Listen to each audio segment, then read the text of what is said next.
السلام علیکم ورحمۃ اللہ وبرکاتہ۔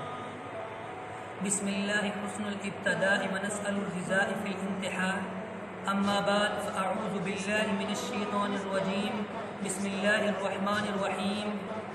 وَإِن شَكَرْتُمْ لَأَزِيدَنَّكُمْ وَلَئِن كَفَرْتُمْ إِنَّ عَذَابِي لَشَدِيدٌ، صدق اللہ العظیم۔ شہیدوں کے لہو میں پاک وطن جذب ہو کر بھی ہزاروں سال طریقے وطن میں جگمگاتا ہے، بظاہر یہ لہو بہتے ہی چھپ جاتا ہے نظروں سے، مگر پوری ملت کی رگوں میں سرساتا ہے۔ میرے بھائیو، آج کا میرا عنوان پاکستان کی آزادی کے متعلق چند باتیں ارشاد فرماؤں گا۔ آزادی اللہ تعالیٰ کی عظیم نعمتوں میں سے ایک نعمت ہے اور اس کی قدر کسی غلام سے پہچانی جاتی ہے، اور جب آزادی اللہ تعالیٰ کی نعمتوں میں سے ایک نعمت ہے تو اللہ تعالیٰ اپنی نعمتوں کے بارے میں ارشاد فرماتے ہیں، وَإِن شَكَرْتُمْ لَأَزِيدَنَّكُمْ وَلَئِن كَفَرْتُمْ إِنَّ عَذَابِي لَشَدِيدٌ۔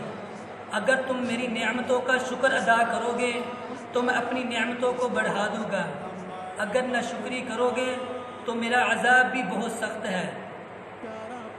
اور اللہ تعالیٰ نے تحریک آزادی کے بعد یعنی یہ نعمت ملک پاکستان دیا، اور دنیا کا یہ اصول ہے کہ جب کسی شخص کو کوئی نعمت دی جاتی ہے تو اس شخص کے اوپر اس نعمت کا تحفظ بخشنا اور اس نعمت کو سپر طاقت بخشنا واجب اور ضروری ہے۔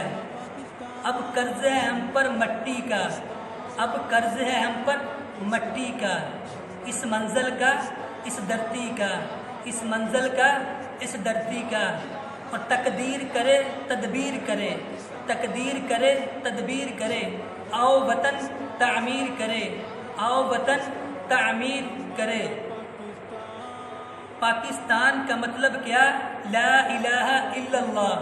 پاکستان زندہ باد، پاکستان بائند آباد۔ وعلیکم السلام ورحمۃ اللہ وبرکاتہ۔ اذان کی صدا